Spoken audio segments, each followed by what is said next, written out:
Welcome back to Economy.lk, and in this first video monthly economic update for the year, we look at some of the key features of what's gone on in the last few weeks and also a bit of outlook for the year as well.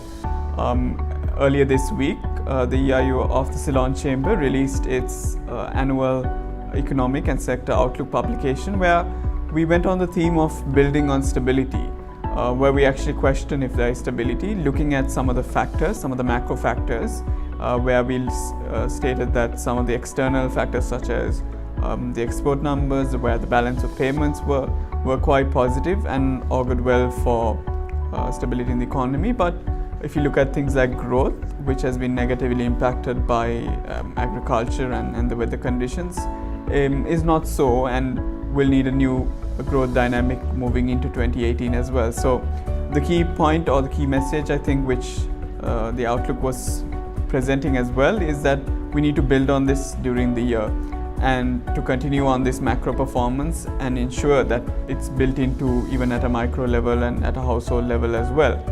In particular, if you look at some of the numbers as well, the trends are positive for the year, but it can easily reverse because we're exposed to the external environment as well. Even on the global scheme of things as well, we're seeing much more stable environment.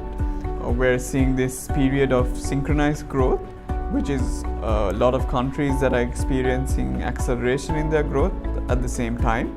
And even 2018, the global forecasters, or most of the global forecasters, are actually expecting this and have even upgraded their previous outlook forecast for the year in their recent publications as well. So all this augurs well in terms of trade, and for Sri Lanka that means improved trade conditions and maybe a better environment or better global investment environment to attract FDIs as well. We also saw this week as well the recent signing of the free trade agreement with Singapore, though the document is still not yet out to the general public. Some of the salient features of it is that it's more than just a goods agreement. It's being projected as a trade and investment nexus type agreement, with a lot of focus in terms of sectors such as telecommunication, e-commerce. There's even a chapter in terms of procurement as well.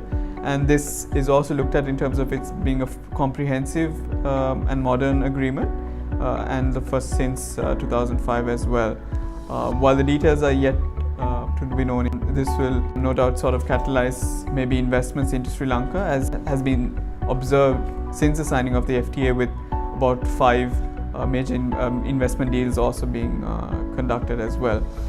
So those are the key two developments. On the local front, we've seen agriculture numbers not doing too well. Agriculture as a percentage of GDP is now lower than where construction is. Construction is now a high percentage of the economy. And if you look at even in terms of labor, the percentage that are employed in agricultural sector has also fallen to about 24%, which is an all-time low, and it's a steep fall in the third quarter that was recorded. It's yet to determine whether this is a more long-term trend or whether this was just a one-off movement, given how bad the drought has been and the adverse weather conditions for 7 consecutive quarters. But moving into 2018, I think, as mentioned earlier, it's about building on these reforms and building on the stability that has been gained. And as the months roll on, we'll examine whether there is a sufficient buffer created to weather some of the external risk in 2019. So thank you for tuning in for this first monthly economic update in January 2018. Stay tuned for further updates such as this.